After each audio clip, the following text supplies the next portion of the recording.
and guidelines for how fee studies need to be established. And those rules, one of those rules say that you have to produce a nexus study. And that study is there to show that there is a nexus, a reasonable relationship between the amount of fee that is going to be charged and the cost of the infrastructure that the local jurisdiction needs to provide and the impacts that that new development is going to have on that local infrastructure. So that's what we've produced here, is that nexus study. Our study process, as Phil mentioned, was initiated and was overseen by MCOG and their staff. We did have a very active technical advisory committee that was made up of staff representatives from MCOG, from the county, from the city of Ukiah, and also from Caltrans. And we met with that group a number of times throughout the course of our study, and they provided a lot of good input and oversight and direction for the study. It was a coordinated effort. Fair and Peers, my firm, was the lead, and we did have a lot of assistance from EPS, Economics and Planning Systems. We're another consulting firm that specializes in economic analysis and municipal finance. The basic steps that we went through to produce the Nexus study are listed here. We'll just go over them and then talk about each one of them a little bit more in turn.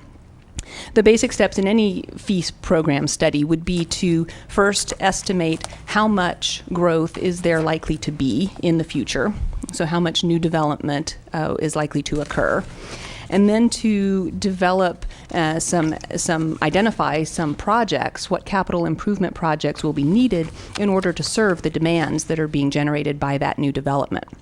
I should emphasize that transportation impact fee programs are really intended to fund capital improvements. They are not intended to fund ongoing maintenance or operations of the transportation system, but really are focused on capital improvements that are necessitated by the new demands placed by new growth. So you develop a list of those future capital improvements. You estimate how much those are going to cost, and then you can calculate what is in essence, the maximum potential fee that could be charged on new development in order to pay for the costs of that infrastructure. So, at its core, it's really a pretty simple calculation. The details, of course, are what get a little bit more complicated. So we'll talk about each one of those steps a little bit more. Estimating future development. We coordinated a lot with the county staff, with the county planning team staff, and used their most recent Ukiah Valley Area Plan land use projections in our study. So those are the projections that estimate how much new growth is likely to occur under the guidelines of the Ukiah Valley Area Plan. And that amount I've listed here. Throughout the Ukiah Valley area, estimated growth, this goes out to the year 2030, of about 6,300 additional dwelling units. Everything that includes single-family, multifamily, apartments, condos, etc. Commercial buildings, about 2.5 million square feet of additional commercial buildings for retail and office type uses. And then in industrial buildings, about 3 million square feet in that category. So again, and that could run the range from light industrial, warehousing, distribution, etc. Then we worked extensively with the Technical Advisory Committee, with staff from the city and county and MCOG, to define a list of capital improvement projects that would support that level of growth within the Ukiah Valley area. Our first step was to determine existing deficiencies. And the concept there is that if there is currently a deficiency in the local transportation system, it's not fair to ask new development to help pay for that deficiency because it already exists. So we did do some research and pull out the existing deficiencies from the fee program. So those are not included. We conducted a series of runs of the computer model that Phil was referring to, the traffic model, that helps to estimate what future travel patterns are likely to be given the new development that's likely to happen.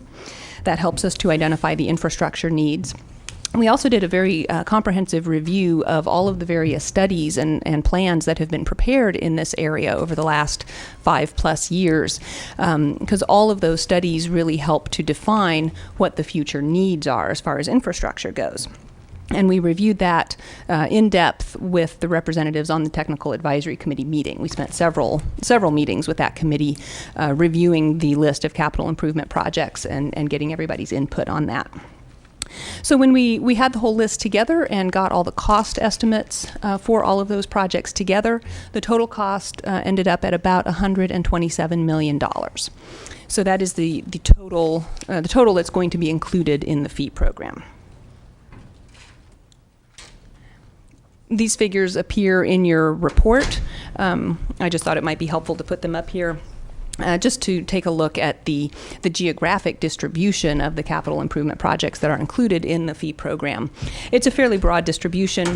Includes, of course, a lot of projects within the city of Ukiah, but also some both north and south of the city. And this is just an inset map of the city itself. So each of those dots represents one of the capital improvement projects that is on the list.